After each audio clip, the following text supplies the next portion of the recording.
നമസ്കാരം. എല്ലാവർക്കും പ്രവാസി മലയാളിയിലേക്ക് സ്വാഗതം.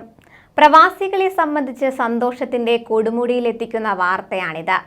നിങ്ങൾക്കും ഇനി പെൻഷൻ വാങ്ങാം. ബഹ്റൈനിൽ പ്രവാസികളെയും പെൻഷൻ പദ്ധതിയിൽ ഉൾപ്പെടുത്താൻ ശുപാർശ.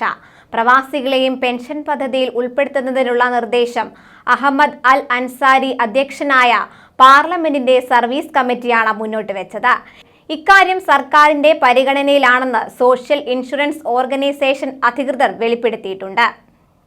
പ്രവാസികളെയും മിലിറ്ററി പെൻഷൻ നിയമത്തിൽ ഉൾപ്പെടുത്തുന്നതുവഴി പ്രതിവർഷം 200 മില്യൺ ദിനാർ നേടാൻ കഴിയുമെന്ന് സോഷ്യൽ ഇൻഷുറൻസ് ഓർഗനൈസേഷൻ അറിയിച്ചു.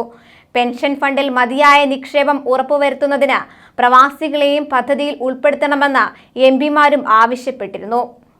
ശുപാർശയനുസരിച്ച് പൊതു സ്വകാര്യ മേഖലകളിൽ ജോലി ചെയ്യുന്ന പ്രവാസികൾ പ്രതിമാസം നിശ്ചിത തുക പെൻഷൻ ഫണ്ടിലേക്ക് അടയ്ക്കണം. സേവനം അവസാനിക്കുമ്പോൾ ഇവർക്ക് പദ്ധതി പ്രകാരമുള്ള ആനുകൂല്യങ്ങൾ ലഭിക്കും. പുതിയ ശുപാർശ അനുസരിച്ച് ചുരുങ്ങിയ വിരമിക്കൽ പ്രായം 55 വയസ്സായാണ് നിജപ്പെടുത്തിയിരിക്കുന്നത്.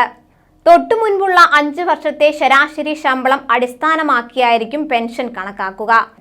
ബഹ്റൈനികളല്ലാത്തവർക്ക് സോഷ്യൽ ഇൻഷുറൻസ് നിർത്തലാക്കിയ 1977 നിയമം പിൻവലിക്കണമെന്നും ഇവർ ആവശ്യപ്പെടുന്നു.